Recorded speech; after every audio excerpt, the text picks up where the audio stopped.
What's up everyone, John Rettinger from Techno Buffalo here with a full review for you of the Motorola Devour. This is a new Android smartphone on Verizon Wireless service, currently only available from Best Buy Mobile for about $100 on 2-year contract, but it will be able to be picked up from a Verizon Wireless store in the near future. This is sitting on top of a bit older version, Android 1.6, with Motorola's own UI scheme called Motorola, which I'll show you in just a moment. And for those of you wondering at home, 1.6 is the latest version of Android that lets you run Google Maps navigation. So if you have a 1.5 device, you're out of luck, but 1.6 or newer like this will let you have free turn-by-turn directions. A pretty nice feature if I don't say so myself. So before we get into all of the specs and features and reviews, let's talk about the phone quality, because no matter what a phone does, if it makes crappy phone calls, it's not going to be of much use to you. So my experience with the Devour was very similar to most of the Verizon phones that I've tested. Quite good. Call quality was crystal clear. I heard no white noise or distortion on my end. Caller on the other end had no distortion or white noise on their end as well. Speakerphone was quite loud. There's a very large grill on the back. I was able to even use it in a car with the phone on my lap, and I could hear the caller just fine, and they could hear me. So if you're worried about this as a phone, don't. You're going to be very, very happy. So let's talk a bit about the screen, since we're going to be looking at most of the time.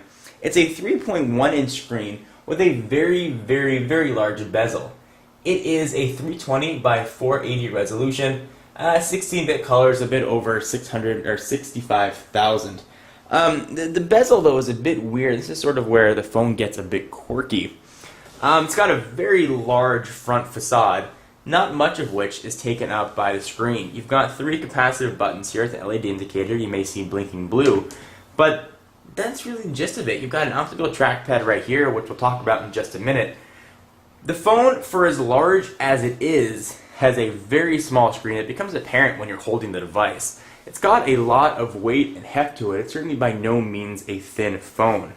You flip it on its side, you'll see that it does have quite a bit of heft and weight. Even if I go ahead and bring in something like the Droid, which is much more powerful, the Devour is thicker, which is a strange choice for Motorola, who make both phones. And we'll bring the Droid back in just a minute.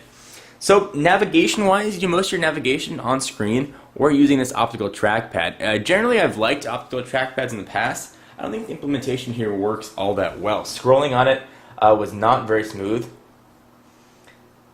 Oftentimes wasn't terribly responsive. I did like that you could use it in and push it, and it could a selectable D-pad, but I was not the biggest fan of this. Ordinarily, when I see a trackball on something like the Nexus 1, I don't always like that so much either, but the trackball is a much better navigation implementation for Android, at least in this case, than the trackpad is. It's got a very high quality aluminum feel to it, and you sort of sacrifice weight to have that high quality. This thing feels like you could throw it off a building and it would survive it no problem. Now, I don't recommend doing that, of course. I'm sure it wouldn't, but it's got that feeling of very high quality materials made out of pure aluminum or aluminium, depending on where in the world you're watching this video. So it's got a slide-out keyboard. It's got a very nice sliding mechanism too. It's spring-loaded. It shoots right up. It's got a much nicer slide than the Droid does. It also has a very nice keyboard. I really like typing on this. It's got a bit of peculiarities though as well. Notice that down below here there are letters as well next to the spacebar, so it's a little bit weird to have to type and hit the spacebar, but you get used to it. And they did that to accommodate a full number row across the top. Typing experience and typing wise, the Devour was very good, and I give it very high marks for its keyboard. The aluminum ridges on the side make it nice to hold and feel, and it always feels very solid in your hand. So let's talk about the UI this is on top of. So Android 1.6, you've seen, old hat, but this is running Motorola, which is a bit weird and kind of quirky. The first thing you notice about Motorola are these new icons across the bottom. So that brings up a new dialer. The menu looks the same as other older Android devices. Same with the little slidey thing on top, the notification tray, and the contacts look a bit different as well. I'm not going to show that because I have personal contacts in there, but you can go ahead and get some more details about each person. Motorola goes ahead and pulls in Facebook, Twitter, it sort of integrates all of your social networking into what they claim is a unified platform. You can get these notifications that pop up, so you can get email notifications, Twitter notifications.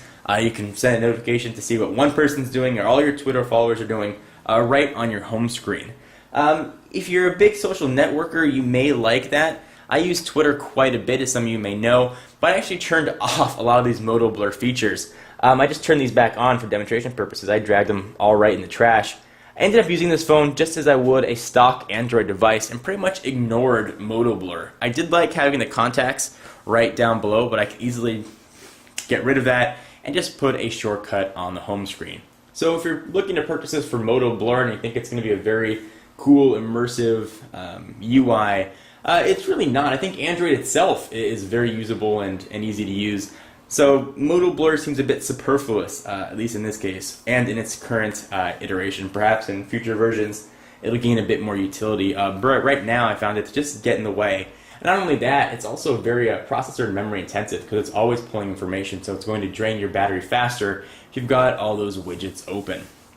Something to keep in mind.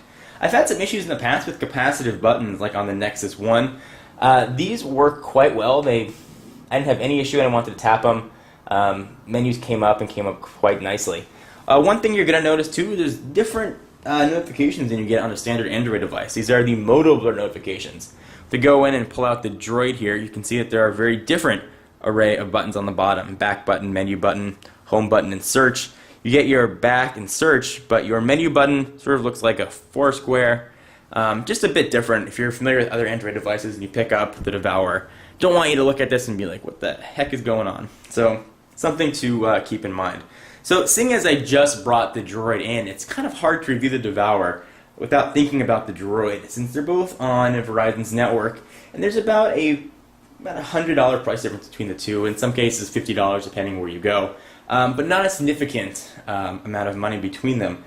And this is where I think the biggest problem with the Devour comes in. You've got a phone that is less powerful than the Droid, yet it's larger, thicker in all dimensions, and weighs more than the Droid, and has a smaller screen, which makes it a very hard value proposition. The Droid I found to be very capable. It worked really well, multi-touch enabled. You could pinch and zoom using the Dolphin browser or soon with a 2.1 update. The Devour is not multi-touch capable, unfortunately. So even with the third-party browser, you're going to be stuck with just a simple pan or zoom with one finger.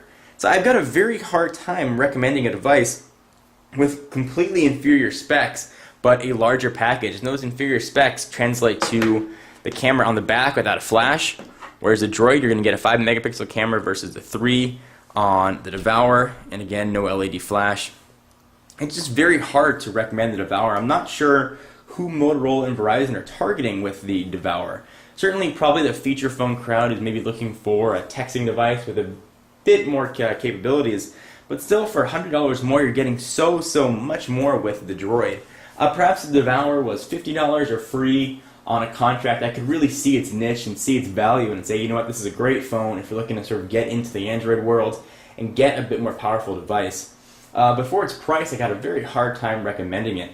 That being said, it is quite capable. I didn't notice a lot of lagging and speed. Multitasking was quite fine on it, as I found with most Android devices. And again, call quality was quite good. So as a phone itself, taking price out of it, I give it a very solid 3 out of 5. Its lack of multi-touch, its small screen, and its sort of heft and bulk took away points. However, if this thing did drop down in price to, again, $50 to $150 to free, rather, it would be a much higher mark and a really nice phone to pick up. Keyboard easy to type on, and things would just be a little bit rosier for the Devour. Perhaps it could be a device that I may eat up. Sorry, bad joke. Anyway, this is John Rettinger from Techno Buffalo with a full review for you of the Motorola Devour. For all your tech news and to create your own tech subblog and even monetize it and make some money, be sure to check out technobuffalo.com. Give me a follow on Twitter for all your exclusive Twitter-related content at John4Lakers. I'm John Rettinger, and I'll see you in the next video. Bye-bye.